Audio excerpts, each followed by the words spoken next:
Ketika saya berdakwah di Biak, saya sudah berdakwah selama 5 hari. Pendeta Alexander melihat saya dan mengetahui saya ada di Biak, dan beliau datang mengusir saya dari Biak. Beliau bertemu dengan saya dan beliau mengatakan, Pak Fadlan, tidak boleh Anda bicara Islam di negeri ini. Saya bilang sama beliau, abang, saya orang ustadz orang Irian, abang pendeta orang Irian, saya boleh bicara Islam di sini karena agama pertama ada di Irian adalah agama Islam. Agama Kristen baru masuk ke Irian pada tanggal 5 Februari 1855. Sementara Islam 17 Juli 1214 Masehi. Dan agama Islam masuk ke Irian itu tidak, agama Kristen masuk ke Irian ini bukan masuk dengan sendirinya. Orang Islam yang membawa agama Kristen masuk ke Irian. Sultan Tidore yang membawa agama Kristen masuk ke Irian. Maka saya berhak bicara agama Islam di sini. Beliau mengatakan tidak boleh Anda bicara Islam di sini. Kalau Anda bicara Islam di sini, saya dengan masyarakat Kristen akan mengancam kalian. Saya bilang, Pak Pendeta, alasan apa saya tidak boleh bicara agama Kristen di Irian, agama Islam di Irian? Beliau mengatakan kepada saya bahwa, Pak Fadlan, Anda tidak boleh bicara agama Islam di Irian karena Irian sudah dibeli oleh Yesus Kristus. Oh, Pak Pendeta, kalau Irian sudah dibeli oleh Yesus Kristus, mana kwitansi dari Yesus?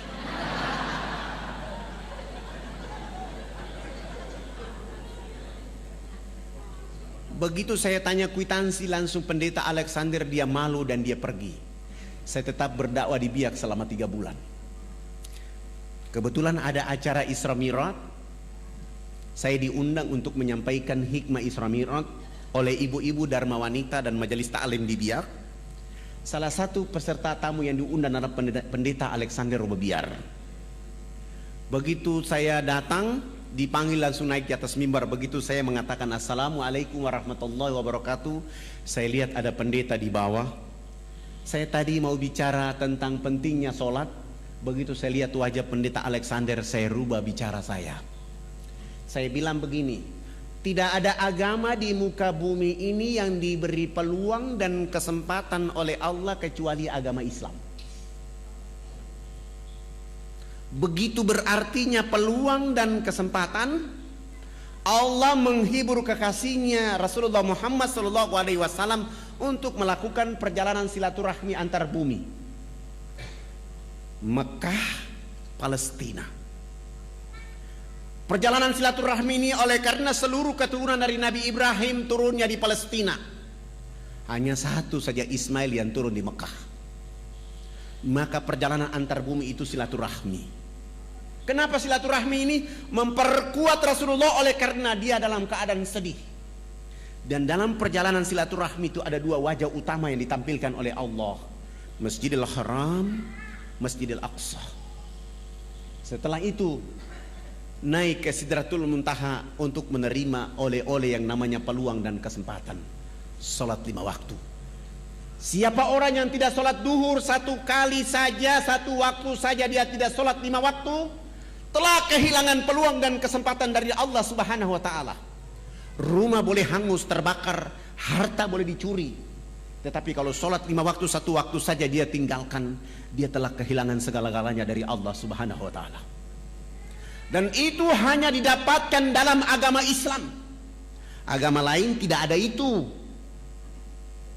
Agama lain selalu mengatakan tugas Tuhan itu menciptakan dunia dan isinya. Sesudah itu Tuhan istirahat di surga. Urusan dunia Tuhan tidak boleh ikut campur. Nanti mau masuk surga cukup menyebut nama Yesus langsung masuk surga. Enak aja. Sengaja saya bicara begitu supaya pendeta Alexander dia tersinggung.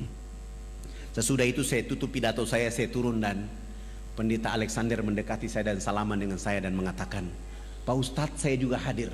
Mana kwitansi dari Yesus? Begitu saya tanya kwitansi tentang dia bilang kemarin itu, dia marah dan dia bilang, Pak Ustadz, saya tersinggung. Kenapa tersinggung, Pak? Saya ceramah di acara orang Islam. Saya tidak ceramah di acara orang Kristen, dan saya tidak ceramah di khalayak ramai. Saya tidak tahu kalau abang ada di sini. Bagaimana kalau kita dialog antar umat beragama? Saya bilang, mohon maaf, saya orang yang paling tidak suka berdialog antar umat beragama. Saya bawa orang Islam, abang bawa orang Kristen, kita dialog akhirnya berkelahi bunuh-bunuhan. Saya tidak mau. Boleh dialog dengan saya hanya 4 persyaratan yang dipenuhi. Dialog di tempat yang ada AC, tempat tidurnya 2, dialog hanya 4 mata 4 telinga antara Anda dengan saya. Dan dialog itu tidak boleh membahas Al-Quran dan Islam. Kita bicara Bible dan Kristen saja. 3, dalam dialog itu kalau Bible mengatakan agama Kristen agama yang benar, abang pendeta bawa saya ke gereja baptis saya dan umumkan bahwa Ustadz Fadlan masuk Kristen. Bagaimana kalau Bible mengatakan Islam agama yang benar? Ya, saya juga masuk Islam, tapi jangan dibiak bawa saya ke Jawa. Kami sepakat, lalu beliau, kebetulan acara hari itu hari Sabtu sore, beliau langsung malam itu sewa hotel dan kami 2 bertemu malam itu. Selesai sholat Isya beliau datang jemput saya. Beliau bawa mobil Kijang yang bertuliskan Laskar Kristus. Saya naik di atas mobil itu, saya baca Bismillahi majreha wa mursaha inna rabbi ghafurur rahim. Runtuhlah Laskar Kristus pada malam hari ini. Kami 2 naik mobil itu, perjalanan menuju penginapan yang beliau sewa.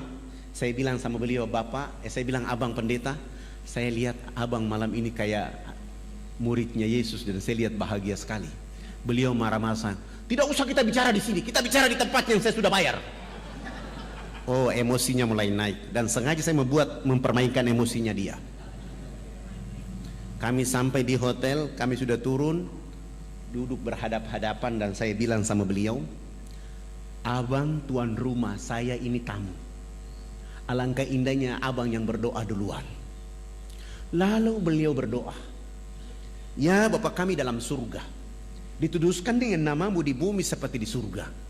Terima kasih Tuhan, Engkau telah memberikan kepada kami makanan yang secukupnya. Terima kasih pula Tuhan, Engkau pada malam hari ini telah mempertemukan saya dengan seorang domba tersesat. Aku ingin menjadikan dia atas nama Engkau Yesus Juru Selamat abadi selama-lamanya.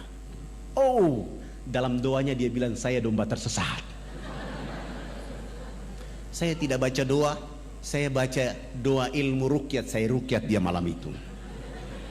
Al-Ikhlas, Al-Falaq, An-Nas, ayat Al-Fatihah, ayat kursi, Al-Baqarah ayat 1 sampai dengan 5 dilanjutkan ayat kursi. Sesudah itu raditu billahi rabba wa bil islami dina wa bi Muhammadin nabiyya wa rasula rabbi ji'ni ilma wa razukni fahma inna dina indallahil islam al-yawma akmaltu lakum dinakum wa atmamtu alaikum ni'mati wa raditu lakum al-islam dina. Al-Fatihah. Sesudah itu saya bilang sama beliau, tadi abang yang berdoa duluan, saya juga posisi saya menjadi tamu. Alangkah tidak etis kalau saya yang bertanya duluan. Maka hari ini saya yang bertanya duluan. Tolong ceritakan kepada saya pada tanggal berapa Babel turun dan tempat di mana turunnya Babel dan apa kata-kata Yesus ketika menerima Babel.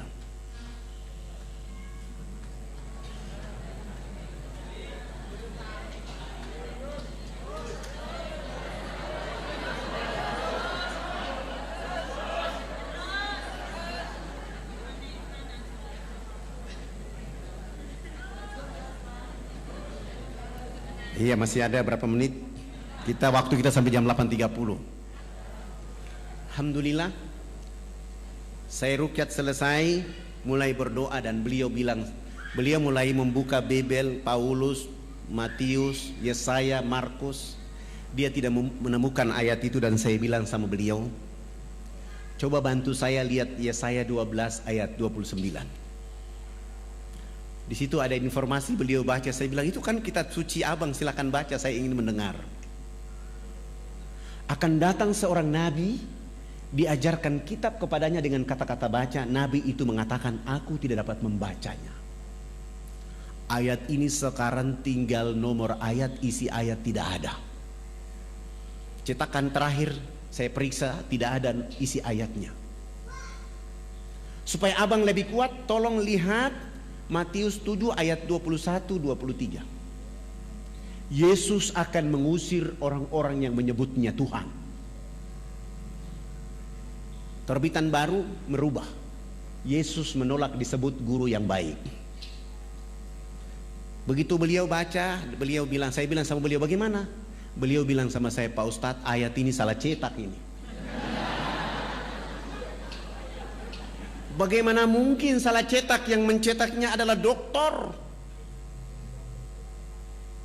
Kalau mereka salah cetak berarti Allah menutup hati mereka, menutup mata mereka. Karena Injil 62 sampai hari ini nama ini masih ada. Akhirnya kami tidur. Beliau bilang, udah Pak Ustadz, kita mengantuk dan sebaiknya kita tidur. Sudah jam 2 malam. Akhirnya kami tidur, saya masuk kamar mandi wudu. Sesudah itu saya baca doa dan tidur. Ternyata beliau belum tidur. Beliau masih menggunakan satu ilmu untuk menghantam saya, namanya hipnotis. Saya tetap memperhatikan itu dan ayat kursi tetap saja saya baca di saat saya tidur.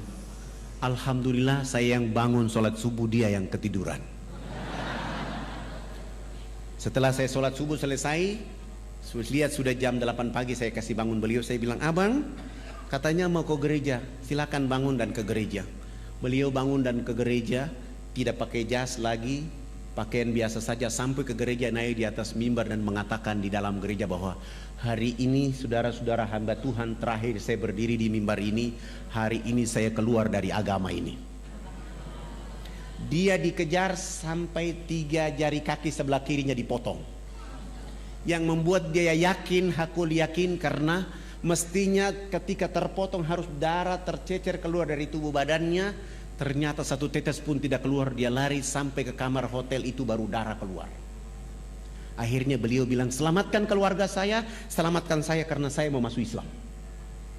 Subhanallah. Saya telepon teman-teman dokter muslim menyelamatkan dia, dan kami lari dari Biak ke Jayapura, Jayapura terbang ke Makassar, langsung ke Jakarta, dan beliau masuk Islam di Islamic Village di Tangerang di depan ayahanda Yunan Nasution.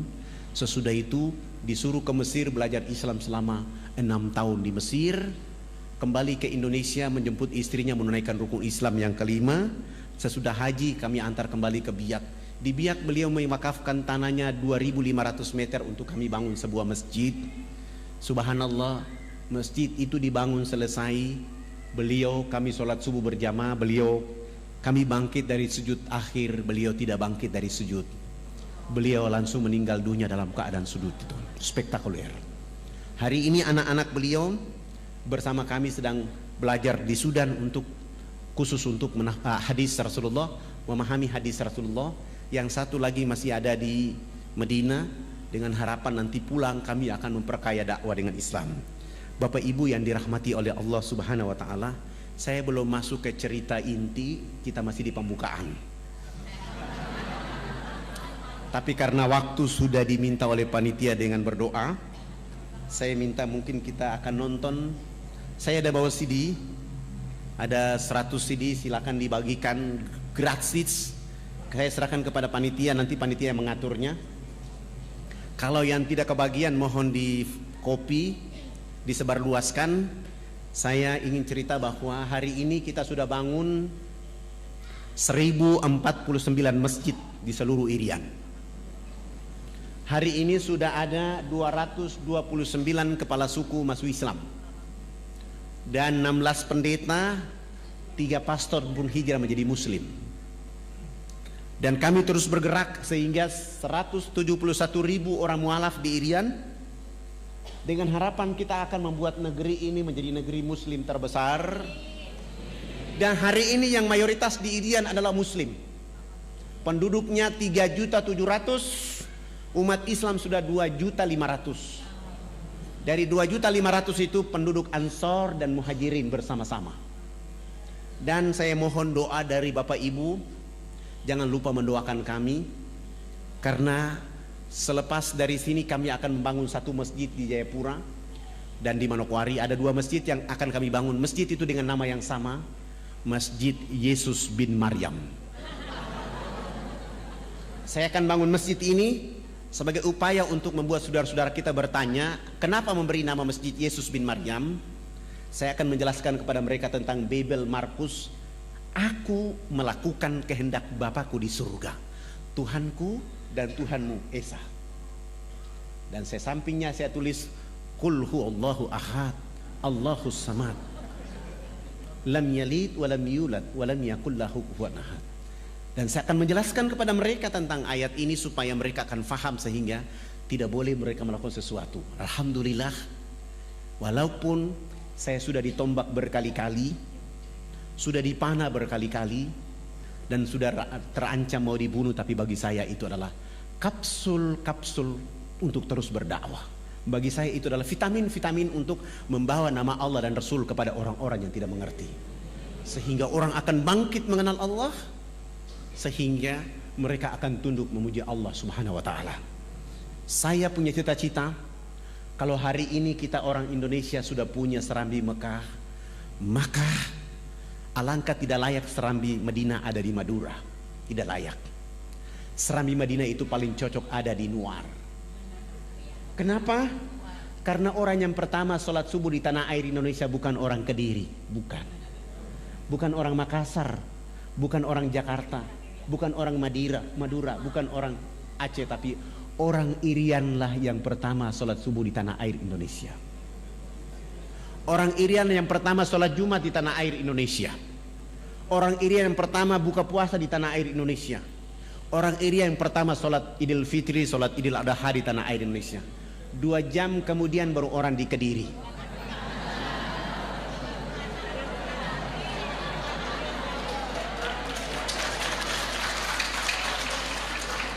Artinya benar maksud para pejuang republik ini. Indonesia dimulai dengan huruf alif, ditutup dengan huruf ain, iman dan ilmu. Maksudnya adalah orang Irian itu dengan iman, dengan ilmu, rambutnya keriting, badannya hitam kelim, tetapi dia yang mengatakan awal menjemput fajar. Allahu Akbar, Allahu Akbar, as-salatu khairum minan naum. Walaupun Mekah dan Madinah di situ tempat turunnya Nabi dan Rasul, tapi dia 8 jam kemudian. Walaupun Rasulullah mendakwakan Islam di sana, tapi keberkahan itu diawali dari Republik Indonesia, dari saudaranya yang rambut keriting hitam kelim. Sesudah itu baru yang lain. Artinya Islam begitu spektakuler buat penduduk bumi. Begitulah kemuliaan dakwanya Rasulullah. Begitulah kehebatan agama Islam. Tidak membedah-bedahkan yang keriting dan lurus, suku dan ras, tapi mereka bersama-sama diterkam dengan ayat-ayat Allah, sehingga mereka menjadi cerdas, mereka menjadi mulia. Keriting bukan jadi persoalan, hitam keling bukan jadi persoalan, tetapi cahaya-cahaya Quran dan Islam membuat mereka menjadi satu. Maka benar kata Allah dalam firman-Nya kepada kita, ya ayuhan nas, inna khalaqnakum min dzakari wa untha wa ja'alnakum syu'uba wa aqbaila lita'arafu inna akramakum indallahi atqakum. Hai manusia, sesungguhnya kami menciptakan kamu dari seorang laki-laki dan perempuan, menjadikan kamu berbangsa-bangsa, bersuku-suku, supaya kamu saling kenal mengenal. Yang membuat perbedaan di antara kalian adalah takwa kepada Allah Subhanahu wa taala. Takwa tidak hanya milik pada orang hitam keriting, tapi milik semua apabila keimanan itu dekat dengan mereka. Demikian itu yang bisa disampaikan. Perlu kita memutar CD? Oke, sudah tidak bisa, tidak ada waktunya. Mungkin nanti sudah ada CD-nya bisa diputar. Untuk itu saya mengajak kita, mari kita sama-sama memohon ampun kepada Allah Subhanahu wa taala, menghadirkan jiwa raga kita memuji Allah Subhanahu wa taala, bersalawat kepada Rasulullah Muhammad sallallahu alaihi wasallam, dengan satu harapan, tempat ini, majelis ini menjadi telaga-telaga perbaikan jiwa raga kita, telaga-telaga untuk membuat kita sepanjang hari, setiap minggu, setiap pekan kita mampu menyelam ke dalam telaga ini untuk bertemu Allah dan Rasul-Nya, dan menjadikan Kediri menjadi kiprah timbulnya dakwah terbaik. Ulama-ulama dan para mubalik-mubaliknya tampil untuk mengantarkan kalimat hak kepada seluruh penduduk yang ada di tanah air yang kita cintai. Marilah kita sama-sama baca Al-Fatihah. Semoga Al-Fatihah ini membuat kita menjadi mulia di hadapan Allah. Al-Fatihah.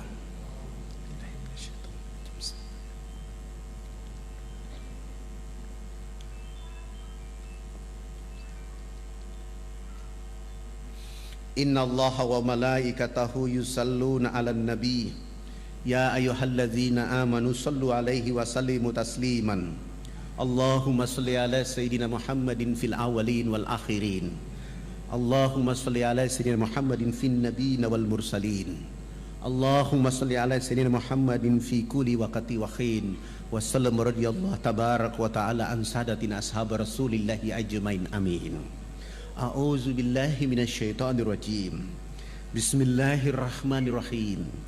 Hamdan syakirin, hamdan hamidin, hamdan naimin, hamdan yuafi ni'amahu wa yukaffi majidah.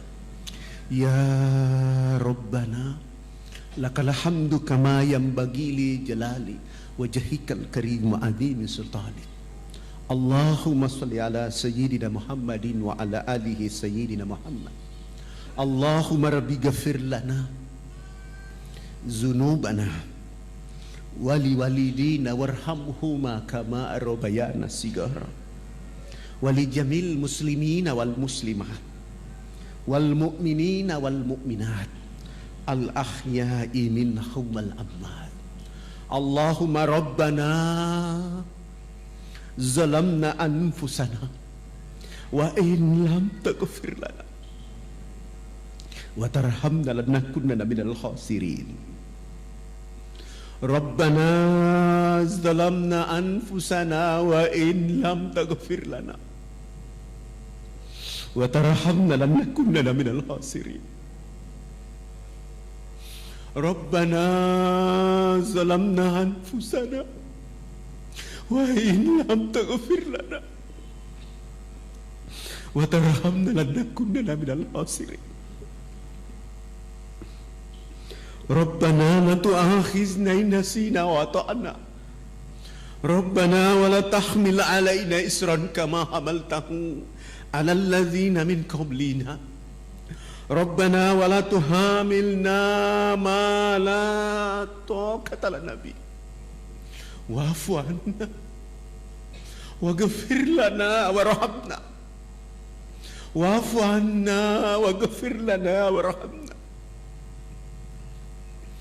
Wa'fu 'anna waghfir lana warhamna anta maulana fansurna 'alal qaumil kafirin. Allahumma aslih umat sayyidina Muhammad fi Kadiri. Allahumma jabur umat sayyidina Muhammad fi Kadiri. Allahumma astur umat sayyidina Muhammad fi Kadiri. Allahumma sayyidina Muhammad fi Indonesia. Allahumma ma'afi umat sayyidina Muhammad fid dini wad dunya wa zabil akhirat. Allahumma ansur umat sayyidina Muhammad fi Palestin. Allahumma ansur umat sayyidina Muhammad fi Iraq. Allahumma ansur umat sayyidina Muhammad fi Indonesia. Allahumma ansur umat sayyidina Muhammad fi Myanmar. Allahumma ansur umat sayyidina Muhammad fid dini wad dunya wa zabil akhirat. Allahumma aftah lana abwabal khair, abwabal barakah, abwabal nikmah, abwabal sehat, abwabal kuat, abwabal salamah birahmatika ya arhamar rahimin. Hasbunallah wa ni'mal wakil, ni'mal maula wa ni'man nasir. Rabbana taqabbal minna innaka antas samiun alim wa tub alaina innaka antat tawwabur rahim. Rabbana atina fid dunya hasanah wa fil akhirati hasanah wa qina azabannar wa dakhinal jannata mal abrar ya aziz ya ghaffar ya rabbal alamin. Subhana rabbika lidzati amma yasifun wa salamun alal mursalin walhamdulillahi rabbil alamin. Mohon maaf lahir batin, wabillahi taufik wal hidayah. Wassalamualaikum warahmatullahi wabarakatuh. Wal 'asr innal insana lafi khusr إلا الذين آمنوا وعملوا الصالحات وتواصوا بالحق وتواصوا بالصبر.